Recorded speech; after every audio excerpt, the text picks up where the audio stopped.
up, keep it up. He's in green. It's going to be fun. Thanks for pronouncing my name right. That's great. Whoever gets it. I was once the caretaker of the last home of Edgar Allan Poe. It's in the Bronx, if you don't believe me. Just get on the number 4 train to Woodlawn, get off at the Kingsbridge Road station, take a right until you hit the Grand Concourse, and there it sits. This is a little 19th century clapboard farm cottage situated at the northern end of a little teardrop-shaped park, oddly enough called Poe Park. I lived in the basement of the cottage. We called it the gated community of 1. It was a large gated community. I lived in the basement, came out of my hobbit hole every Saturdays from 10 to 4 and Sundays from 1 to 5 to give guided tours of the cottage. That was the deal. You lived in the cottage, you got free rent, you gave tours on the weekend. So, you know, here's Poe's kitchen, here's his stove, here's Poe's rocking chair, here is his mirror, you know.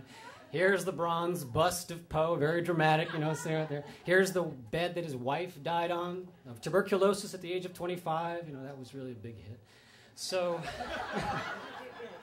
I loved it. You know, I got free rent for 5 years, and I never had to do anything more than that. And so I met many interesting people, including the gentleman who showed up at my door one Saturday in October. It was about 3:56 p.m. Remember, Saturdays from 10 to 4. He shows up at my door, 3:56 p.m., dressed all in purple, purple shoes, purple pants, purple vestments, and a large purple turban wrapping his head. It was kind of waving back and forth. And he's like, I've come all the way from L.A. I'm a huge Poe fan. I know it's late, but I would really love a tour of the cottage. I said, I don't know why, but I said, oh, sure, come on in. I gave him a tour. Brought him up to the attic, showed him the 20-minute video, left him alone for a while, let him do his thing. I went back to the gift shop, was gussing it up, you know, getting ready to close the cottage down. About 4:45 now, it's getting dusk. We're in the Bronx, remember. So I go back into the parlor, because I hear something, I hear a voice, I think it must be him talking to himself. I go back into the parlor. He is seated at the base of the bronze bust of Poe, seated in the lotus position, eyes closed, oming, all right? I don't blink, I just go, excuse me, sir, it's time to close up the cottage. And he looks up at me and like his big eyes, he doesn't stand up, he stays seated. And he's like, oh, I know it's late, but I was wondering if I could ask you another favor. I know it's terribly late, but I was wondering if you would mind if I would perform a seance.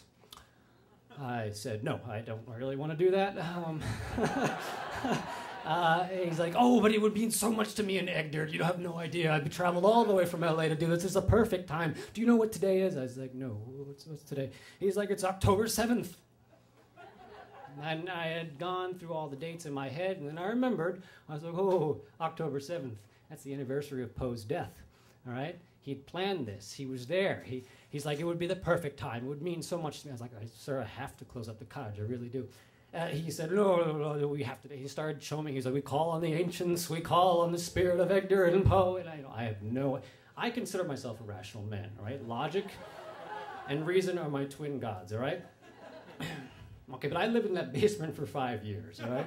I lived in that basement for 5 years. I met my wife there. She was a tourist. You know, it was a great ending, all right? I consider myself a rational man, all right? But no matter what you believe, or you spend 5 years in that cottage, mostly alone, you know, by yourself, there's something there, all right? There is something there, and this man is going to fuck with it. What's he going to do? Call up the spirit of Poe and then go back to L.A. and leave me rotting in the basement in the Bronx? You know, with the spirit of Poe walking around, go, why the hell am I back? I was much happier when I was dead, you know?